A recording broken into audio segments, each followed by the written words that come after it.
ছেলে বিদেশে থাকে, বউ রেখে গেছে, 2টা বাচ্চাও আছে। 3টা বছর শ্বশুর এই ছেলের বউয়ের সাথে সহবাস করছে, 3টা বছর, এবং লাগাতার অবৈধ সম্পর্ক। আমি সত্যিকার অর্থে মাথায় আমার যেন আকাশ ভেঙে পড়েছে প্রশ্নটা শোনার পরে।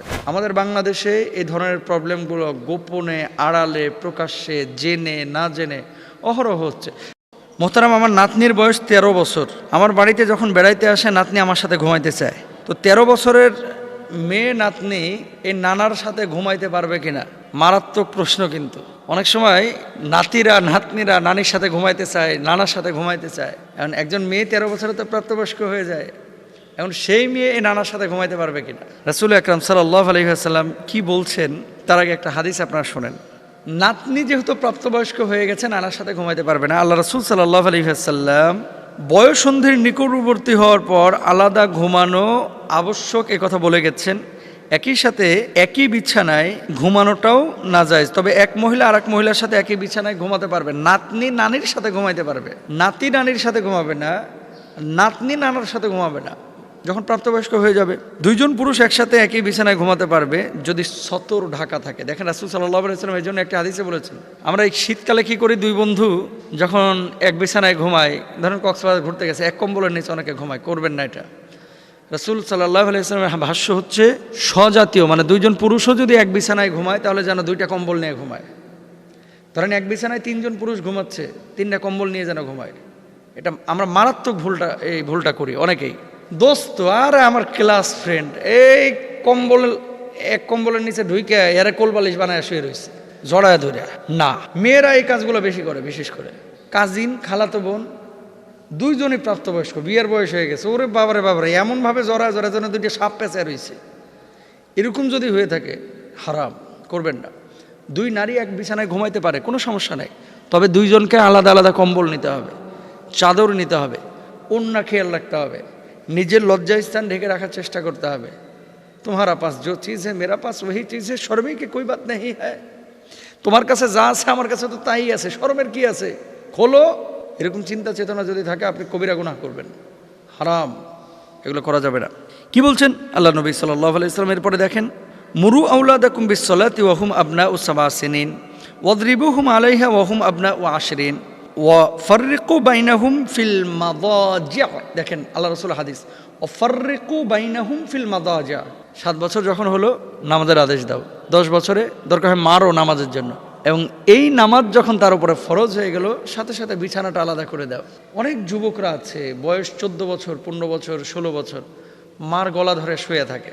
মা সে তো মাই, কিন্তু ইসলাম যেখানে নিরুৎসাহিত করেছে সেখানে আপনি করতে পারবেন না। আল্লাহ রাসূল বলছেন যে ওয়াফাররিকু বাইনাহুম ফিল মাদাজি', তাদের মধ্যে বিছানা আলাদা করে দাও, আলাদা ঘরে ঘুমাবে, আলাদা ঘরে থাকবে। তো এখন আল্লাহ যেটা বলছেন, নবী যেটা বলছে সেটা আপনি করবেন, নাকি মানুষ যেটা বলছেন? আবেগের বশবর্তী হয়ে এই সমস্ত কাজ কখনো করবেন না। আবেগ দিয়ে ইসলাম চলে না, বিবেক দিয়ে ইসলাম চলে না, ইসলাম চলবে দলিল দিয়ে। তাহলে নানা যে নাতনির কথা বলছেন, স্পষ্ট 13 বছরের নাতনির উপরে নামাজ ফরজ।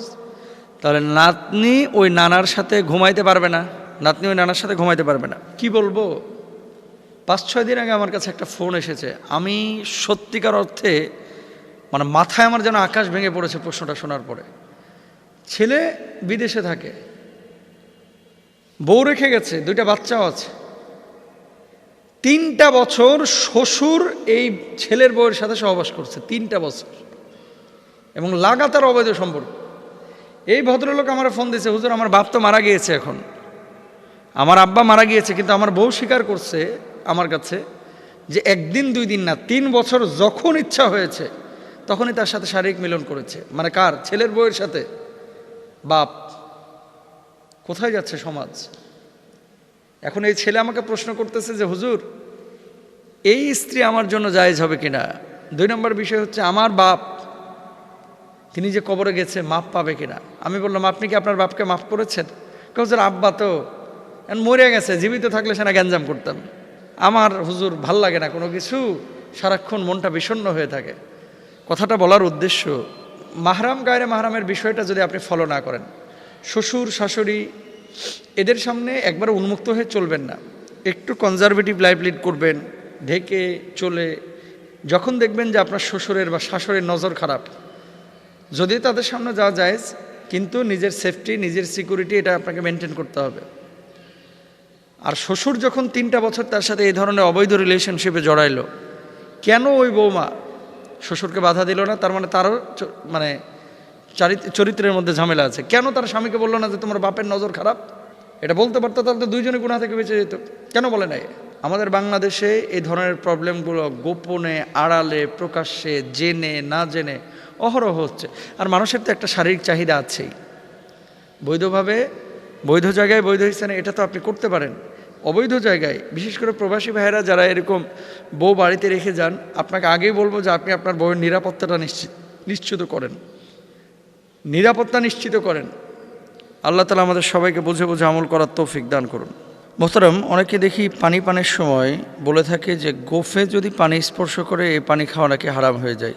2 নম্বর আরেকটি বিষয়, রাসূল সাল্লাল্লাহু আলাইহি ওয়াসাল্লামের ভাষ্য কি, পানি পানের সময় কোন কোন বিষয়ে তিনি খেয়াল রাখতে বলেছেন বা খেয়াল করেছেন। খুবই ইম্পর্ট্যান্ট একটি বিষয়। আমাদের অনেকেরই দাড়ি লম্বা, গোফ খাটো, এটা সুন্নাহসম্মত। আল্লাহ রাসূল সাল্লাল্লাহু আলাইহি ওয়াসাল্লাম স্পষ্টভাবে বলেছেন যে খলিফুল মুশরিকিনা ওয়াফিরুল লিহাব ওয়াহফুশ শাওয়ারিব। রাসূল আকরাম সাল্লাল্লাহু আলাইহি ওয়াসাল্লাম হাদিসের মধ্যে বলছেন যে তোমরা গোফগুলোকে খাটো করো আর দাড়িগুলোকে ছেড়ে দাও।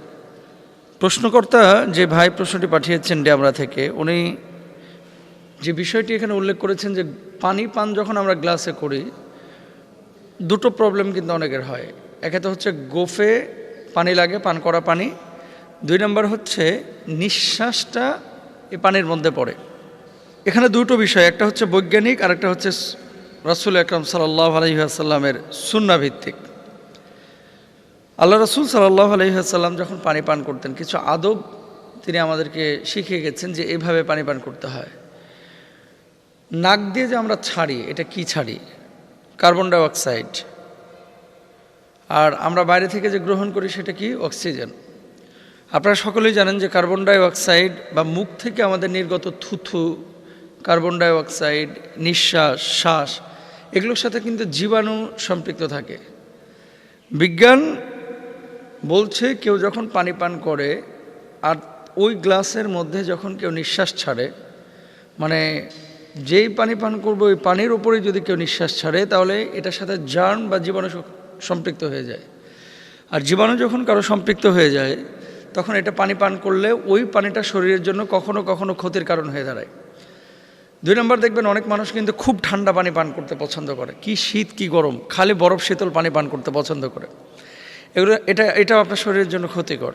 চায়না, থাইল্যান্ড, মিডল ইস্টের অনেক দেশে অনেকে গরম পানি পান করে, তবে মধ্যপ্রাচ্যের মানুষের দাঁতগুলো ময়লা থাকে কেন? এই যে অনেকে ঠান্ডা বা কোল্ড ড্রিঙ্কস বা ঠান্ডা পানি এগুলো বেশি পান করে এই জন্য। রাসূল আকরাম সাল্লাল্লাহু আলাইহি ওয়াসাল্লাম কি বলছেন খেয়াল করেন। আল্লাহ রাসূল সাল্লাল্লাহু আলাইহি ওয়াসাল্লাম বলছেন, বুখারী এবং মুসলিমের হাদিস, খলিফুল মুশরিকিনা ওয়াফিরুল লুহাব ওয়াহফুশ শাওয়ারিব। তোমরা মুশরিকদের বিরোধিতা করো, দাড়ি লম্বা রাখো এবং গোঁফ ছোট করো। আমাদের দেশের কিছু মুসলমানকে দেখা যায়, দেখে বোঝার উপায় নাই এটা কি মুসলমান নাকি অন্য ধর্মের মুশরিক। দাড়ি তো নাই, মোষকে এত বড় করছে, মোষ এইদিকে গোল করতে করতে মনে করেন মোষে তেল দিতে দিতে অনেক সময় মোষকে অনেক বড় করে ফেলায়। মোষ বাঁকা করে একেবারে ভাবসাব ওরকম খানের ভাব নেয়। করবেন না, এগুলো সম্পূর্ণরূপে হারাম, রাসূল সাল্লাল্লাহু আলাইহি ওয়াসাল্লাম নিষেধ করেছেন। দ্বিতীয়ত আরেকটা বিষয় আছে, যদি পানি পান করার সময় গোঁফ পানির মধ্যে লাগে, তাহলে পানিটা নাপাক হয়ে যায় কিনা এটা বিশ্বাস করা যাবে না। আপনার যে এই যে গোঁফ বা চুল, গোঁফের চুল, এটা কিন্তু নাপাক কিছু না। আপনার প্রস্রাব পায়খানার মতো এটা কিন্তু নাপাক কিছু না। যে পানি পান করার সময় গোঁফের মধ্যে একটু লাগছে তার মানে পানিটা নাপাক হয়ে গেছে, এরকম কোনো বিষয় নাই, এটা ভুল কনসেপ্ট। কিন্তু সুন্নাহের বক্তব্য হচ্ছে যে না, গোঁফের মধ্যে পানি যাতে করে না লাগে এই জন্য গোঁফগুলো খাটো করতে বলা হয়েছে। রাসূল আকরাম সাল্লাল্লাহু আলাইহি ওয়াসাল্লাম যখন পানি পান করতেন 6টা জিনিস খেয়াল রাখতেন। 1 নাম্বার, পানি যখন আপনি পান করবেন তেষ্টায় বুকটা চৌচির হয়ে যাচ্ছে, এখন না হলে শীতকাল পিপাসা কম লাগে, কিন্তু চৈত্র মাসে কিন্তু বুকটা চৌচির হয়ে যায়, অনেক সময় তেষ্টায় এত পানির চাহিদা হয় যে মনে হয় যে সমুদ্রের সব পানি আপনি একা খেয়ে ফেলবেন। রমজান মাস ইফতারের আগে এই অবস্থা হয় কিন্তু অনেকের। তো পানি আল্লাহর একটা নিয়ামত, এই জন্য প্রথমে যখন পানি পান করবেন বিসমিল্লাহির রহমানির রহিম বলার চেষ্টা করবেন, বিসমিল্লাহ বলবেন। তারপরে 2 নম্বরে যেটা করবেন, সব সময় ডান হাতে পানি পান করবেন। মনে রাখবেন, বাম হাত দিয়ে পানি পান করা, খাবার গ্রহণ করা, এগুলো হচ্ছে শয়তানের কাজ। এটা রাসূলের উম্মতের কাজ না, সুন্নাহের কাজ না, সুন্নাহসম্মত কোনো বিষয় না। রাসূল আকরাম সাল্লাল্লাহু আলাইহি ওয়াসাল্লাম বলেছেন, কখনো খাবার এবং পানীয় বাম হাতে গ্রহণ করবে না, কেননা শয়তান বাম হাতে খাবার গ্রহণ করে। আমাদের এই জামানায় কিছু আল্ট্রা মডার্ন বাইর হয়েছে, কিছু পুরুষ এই 8-10 জন বন্ধু বান্ধবের সামনে বসে দেখবেন বাম হাতে চা খাইতেছে, মানে ভাবসাব নিতেছে হ্যাঁ নিউ ইয়র্ক থেকে আইছে, এরকম একটা মানে ভাব নেয়।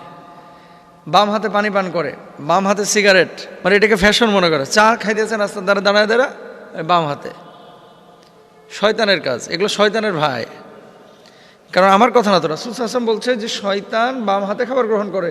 তো আপনি বাম হাতে ফ্যাশন করতে গিয়ে চা গ্রহণ করছেন, খাবার গ্রহণ করছেন, পানি গ্রহণ করছেন, তার মানে আপনি শয়তান। আল্লাহ রাসূলের বক্তব্য অনুসারে খবরদার কেউ বাম হাতে কখনো এই ধরনের পানি বা চা, ড্রিঙ্কস এগুলো গ্রহণ করবেন না। 3 নাম্বার, 3 নিঃশ্বাসে পানিটা পান করার চেষ্টা করবেন। অনেকে একবার বোতল ধরে 1 লিটার ঢক ঢক ঢক করে একসাথে মেরে দেয়, এটা করবেন না। অনেকে ওই যে বোতল দূরে রেখে মারতেছে গলার ভেতরে, কূপের মধ্যে পানি ঢালতেছে ট্যাপ দিয়া। না, মুখের পানির বোতল বা গ্লাস লাগিয়ে 3টা নিঃশ্বাসে পানি পান করে, 3 বারে আর কি। গ্লাসের পানিতে নিঃশ্বাস না ছাড়া, যেটা শুরুতেই বলেছি, আল্লাহ রাসূল সাল্লাল্লাহু আলাইহি ওয়াসাল্লাম এটা নিষেধ করেছেন। এবং সবসময় পানি পানের পর আলহামদুলিল্লাহ বলার চেষ্টা করবেন। যদি বলেন শুকরিয়া আদায় হবে, নিয়ামতের শুকরিয়া আদায়, মানে কৃতজ্ঞতা আদায় করলে আল্লাহ তাআলা নিয়ামতটাকে আরও বাড়ায় দেবেন। ওয়া ইত্তাযানা রাব্বুকুম লা ইন শাকারতুম লা আযীদান্নাকুম ওয়া লা ইন কাফারতুম ইন্না আযাবি লাশাদীদ। সুতরাং পানি পানের সময় এই সমস্ত ভুলগুলো আমরা করব না। আল্লাহ তাআলা আমাদের সবাইকে বোঝার তৌফিক দান করুন।